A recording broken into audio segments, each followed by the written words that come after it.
Hola, ¿cómo están?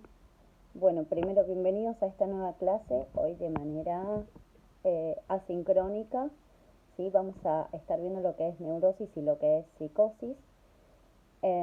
Para hacer un breve repaso, recuerden tener eh, bien leídas lo que son las tópicas freudianas, ¿sí? Ahí recordamos la primera tópica freudiana, lo que es el preconsciente, el inconsciente y el consciente.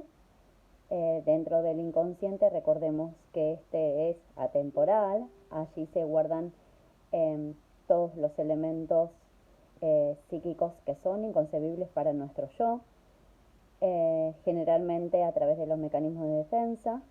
El preconsciente es una instancia psíquica, ¿sí? En donde opera como barrera, ¿sí?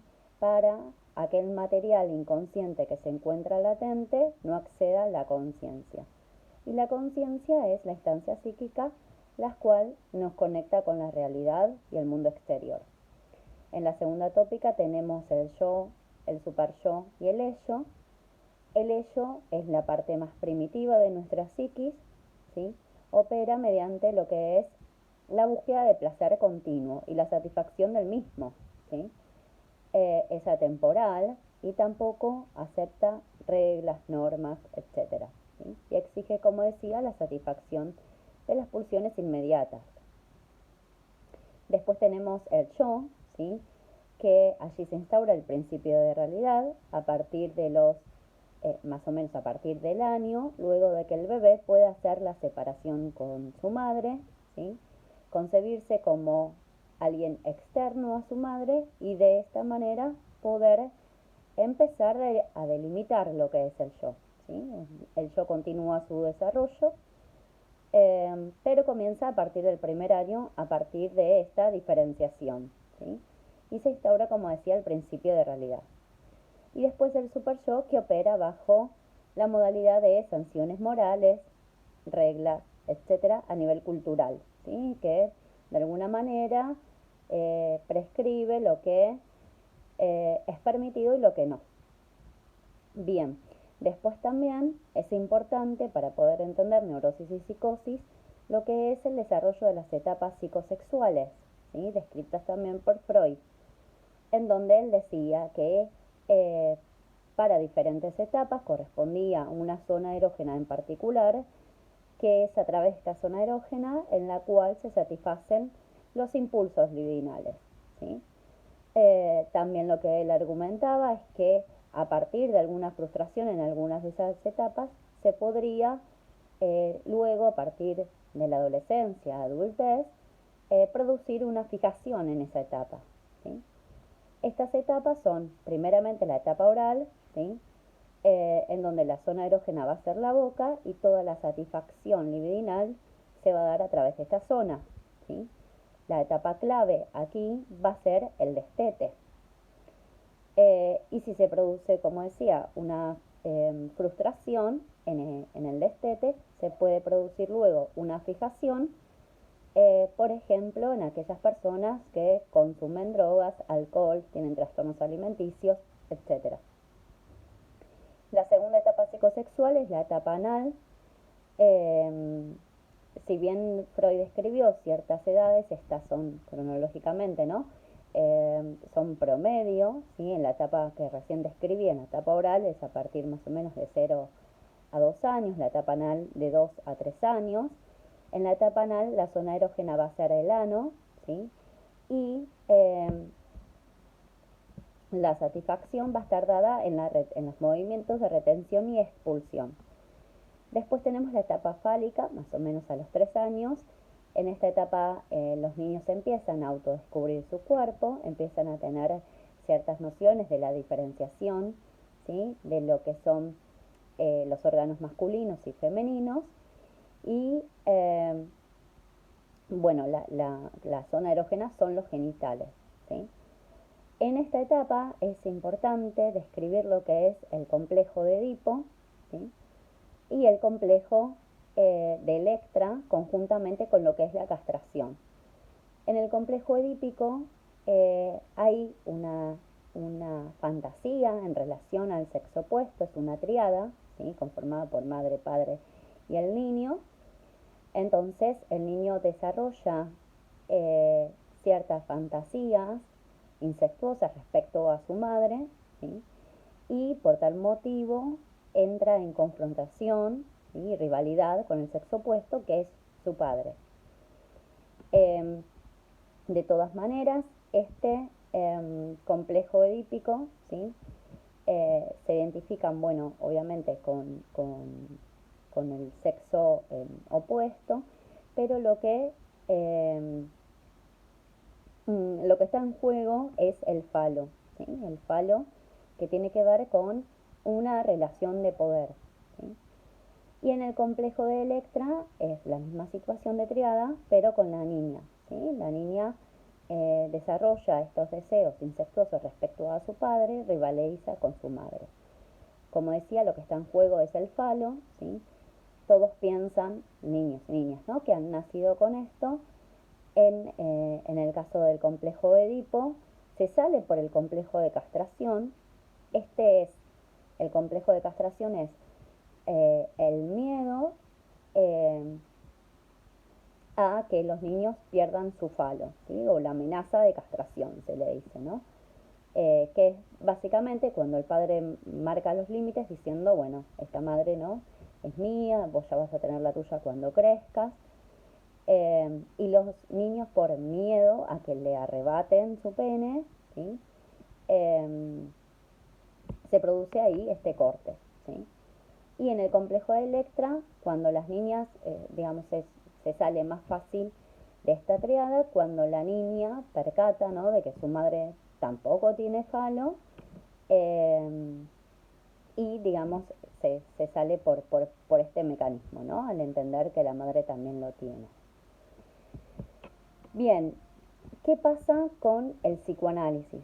¿Sí? Y lo que plantea respecto a la neurosis es que a partir de la etapa edípica que recién mencionaba, se ponen en marcha los mecanismos represivos, ¿sí? Anterior a esto me faltó mencionar dos etapas más. Después que se sale del complejo de Edipo por intermedio de la castración, está la etapa psicosexual, que es la de latencia, que es una etapa relativamente calma, donde mayormente se consolida el super yo. Y después tenemos la etapa genital, ya en la adultez, que la zona erógena vuelven a ser los genitales, pero ya en una relación sexual consensuada, ¿sí? La búsqueda de familia, identidad y demás. Respecto a, entonces, como recién planteaba, la neurosis, decía, en la etapa edípica se ponen en marcha ciertos mecanismos represivos que tienen que ver con la función paterna, que es la entrada de la ley, ¿no? Esto recién decía, respecto al falo, ¿no?, que marca ciertas normas, cierta ley, es un poder, ¿sí? Y marca también, de algún modo, cómo posicionarse frente a las dificultades de la vida, ¿no? Y se produce, en tal caso, un efecto de repetición, abordando así de alguna manera lo real con los elementos que cuenta, que son los elementos fallidos, ¿sí? Estos elementos represivos. La neurosis de alguna manera reprime la significación primordial, ¿sí?, que está basada en la descripción de la función del significante fálico como punto de origen. Es decir, el falo es, como decía recién, el que marca cierto poder, y con esto se empieza como a estructurar de qué manera el sujeto, ¿no?, puede posicionarse frente a la vida, ¿sí? Se describe también la neurosis en relación a la función simbólica, que está relacionada con una instancia de demarcación de una legalidad en relación a esta triangularidad edípica que antes mencionaba, ¿no? La neurosis la podríamos también definir como un trastorno de los nervios, el cual se perciben determinadas situaciones como angustiantes o provocantes de ansiedad. Es decir, cuando generalmente a los sujetos eh, atraviesan ya sean las crisis vitales, que tienen que ver con los cambios de etapa, ¿no? Por ejemplo, de la adolescencia a la adultez, cuando son crisis no cíclicas, que tienen que ver con, por ejemplo, situaciones de la vida cotidiana que pueden ser vividas por el sujeto como conflictivas, ¿no? Que pueden ser la pérdida de un trabajo, un divorcio, un duelo, etcétera.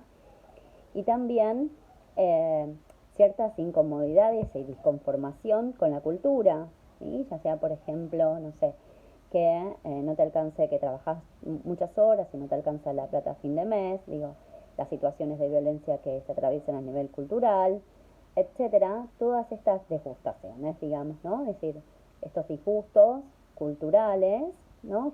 Digamos, en las cuales los sujetos estamos inmersos por convivir en una sociedad que se encuentra a veces con estas dificultades. Bueno, hay sujetos que no pueden de alguna manera eh, solucionar o enfrentar este tipo de conflictos, ¿sí? Los cuales después se pueden transformar en algún tipo de trastorno, generalmente los de ansiedad, ¿sí?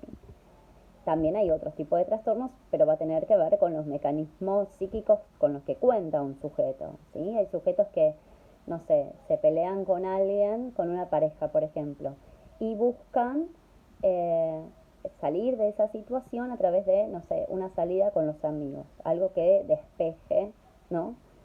Esta angustia.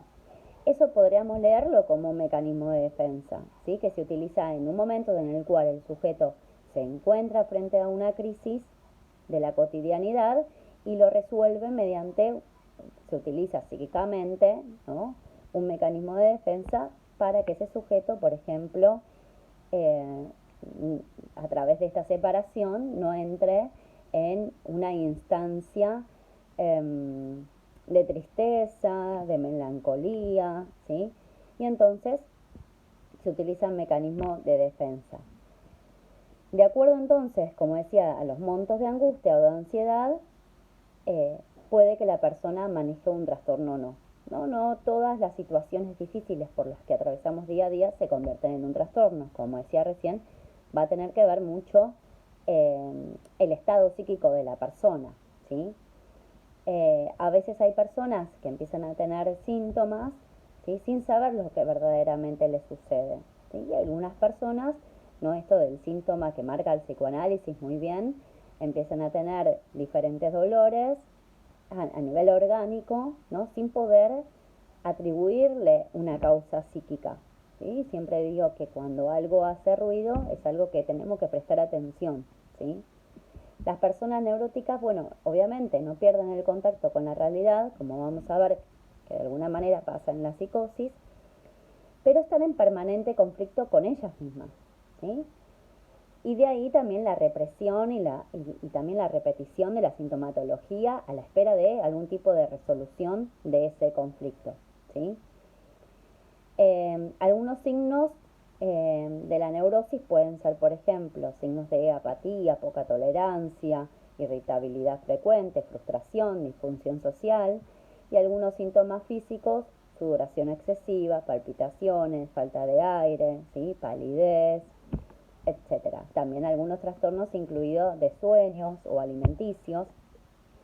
Y como decía, esta neurosis eh, se, puede, se puede presentar o puede desembocar en lo que son los trastornos de ansiedad, ¿sí? Acá entonces tenemos la neurosis obsesiva, ¿sí? Eh, que dentro de, digamos, de lo que es la neurosis, la neurosis puede ser obsesiva porque hay muchos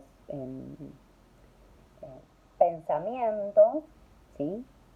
Que obstruyen a la psiquis, es decir, pensamientos que son medios perturbadores, ¿sí? Entonces se presentan obsesiones, compulsiones, que las personas lo viven como excesivas o estas son irracionales, provocan un malestar clínicamente significativo que va a interferir en la rutina de la vida de la persona, ¿sí?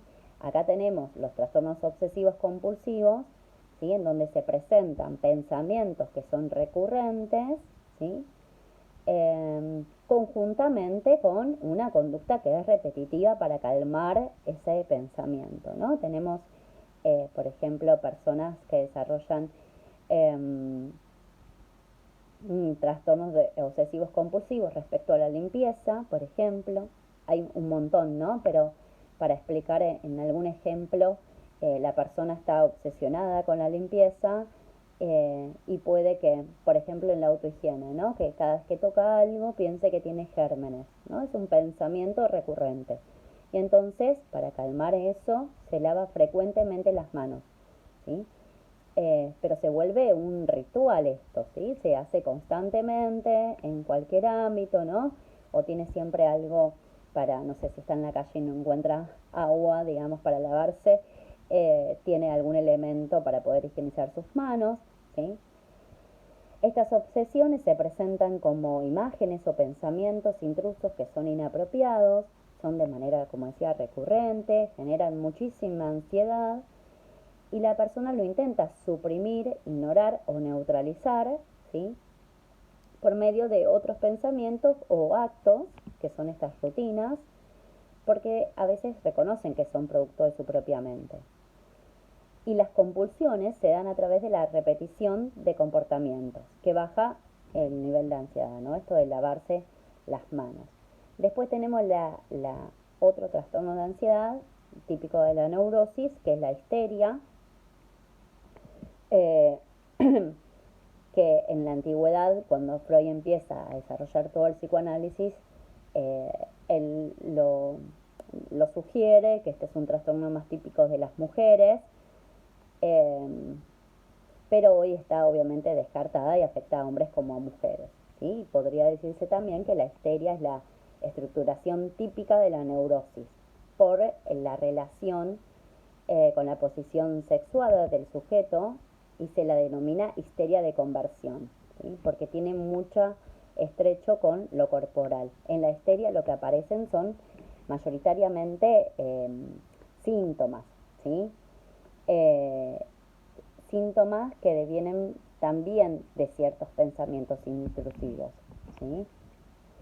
Después tenemos la neurosis hipocondríaca, ¿sí? Que la persona presenta sintomatología que es física y manifiesta también diferentes enfermedades, muchas veces como varias a la vez, y suelen recorrer, por ejemplo, infinidades de médicos, porque nunca están conformes con los diagnósticos, y son personas que se terminan automedicando, ¿sí? Y en la neurosis hipocondríaca muchas veces la persona puede padecer alguna enfermedad real, y a veces también se exageran los síntomas, ¿sí?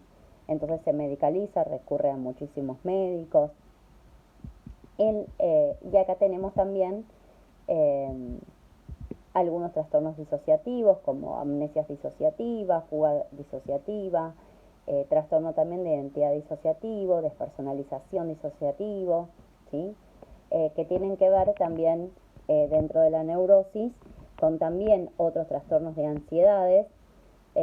Tenemos ansiedad social, tenemos también acá dentro lo que son las fobias, ¿sí? Pensemos que la ansiedad, eh, como sí misma la ansiedad, es eh, una respuesta ante una amenaza, ¿sí? Que el sujeto vive ante una amenaza. Y la ansiedad, digamos, en límites normales, está bien, porque de alguna manera garantiza la supervivencia, ¿sí? Vivir una situación como una amenaza y que te genera cierto grado de ansiedad, está bien, como decía recién, para la supervivencia, pero cuando estos montos de ansiedad superan la capacidad normal de la psiquis para poder elaborarlo, y además, como decía recién, una característica importante es que interfiere en la vida cotidiana de la persona, en su funcionamiento, en sus jornadas laborales, en las salidas con los amigos, etcétera. Ahí ya estamos hablando de un trastorno, ¿sí? Eh, Generalmente muchas personas padecen, de hecho Freud decía, todos somos neuróticos, porque en cierta medida todos estamos disconformes con la realidad, ¿sí? Al querer algo, ¿no? Acá también vemos el conflicto entre la segunda tópica, el ello, el yo y el super yo, ¿no? El yo es una instancia, digamos, la podremos ubicar como intermedia, ¿sí? y después tenemos el yo que exige la satisfacción de las pulsiones inmediatas y el super yo que restringe de cierta manera, ¿no? Esto no se puede hacer y restringe que el ello pueda satisfacer esas pulsiones. Esta puja que se da constantemente es la puja que se da por vivir directamente en sociedad, ¿sí? Entre lo que quiero y entre lo que no se puede. Esto produce en el sujeto, obviamente, cierta disconformidad, ¿no? Que el sujeto, dependiendo de, como recién decía, de los recursos psíquicos con los que se encuentre, podrá resolverlo o no de manera satisfactoria o, bueno, se genera algún tipo de trastorno cuando estos recursos psíquicos no son lo suficientes, ¿sí? Por eso decíamos también que en el corte edípico, ¿no? Decíamos, se sale del Edipo por el complejo de castración, que es la amenaza de perder ese miembro, ¿no? Pero que lo que gira en torno al complejo edípico tiene que ver con el falo, que decíamos que era poder, ¿no? Y que esto nos anticipa de alguna manera, ¿sí? A lo que es vivir en sociedad, ¿sí? A través de este poder que, digamos, de manera significante otorga este falo, ¿no? Entonces, este también va a ser un punto clave para poder entender todos los trastornos de ansiedad y la neurosis, mejor dicho, en sí misma, ¿no? Algunos síntomas que suelen presentarse, síntomas físicos en diferentes zonas del cuerpo que son de manera persistente, ¿sí? Como dolores de cabeza, de panza, etcétera, que no tienen origen de manera biológica, clínica, ¿sí? Pero es la psiquis la que está hablando a través de ese cuerpo, ¿sí? Aparece cansancio, desgano, desinterés, desmotivación, ataques de pánico, miedos irracionales, por eso decía que acá adentro también entran lo que son las fobias, ¿no? Un miedo irracional ante cierto estímulo, ¿sí? Cierto objeto que anteriormente no se vivía como tal, ¿sí? Aparecen las agarofobias, ¿no? Las fobias a ciertos insectos, que es cuando el sujeto directamente empieza a tener síntomas frente a la ansiedad, aparecen síntomas, sudoración, palpitación, decíamos ciertos dolores a nivel corporal, cansancio, ataques de pánico. Bueno, todos estos son síntomas de la neurosis, ¿sí? Que los sujetos muchas veces pasan desapercibidos o creen, ¿no? O atribuyen su dolencia o su malestar físico a una respuesta orgánica, ¿sí? Muchas veces no, es la psiquis, por eso recién decía hace un ratito, prestar atención a lo que nos hace ruido, ¿sí? Y también tratar de preservar nuestra psiquis. Hay maneras de preservar la psiquis, es decir, de hacer promoción en lo que es la salud mental, que tiene que ver con, bueno, obviamente relaciones saludables, el poder decir que no, el poder hacer cosas de nuestro interés más allá de las obligaciones, ¿no? Tener algún hobby, tener una alimentación saludable, hacer algo de deporte, ¿sí? Todos estos factores es una forma de poder cuidar a nuestra salud mental, cuidar a nuestra psiquis y de esta manera que frente a las situaciones estresantes que vivimos cotidianamente podamos tener respuestas apropiadas, ¿sí? No digo que a veces, no sé, frente a una situación X, llorar va a estar mal, ¿no? O aislarse un día y quedarse solos en su casa va a estar mal. Por supuesto que no, ¿sí? Cada uno sabe el tiempo que necesita, pero para que esto, digamos, no se convierta más allá después en algún otro síntoma, ¿sí? Tenemos que tener una psiquis estable, ¿sí?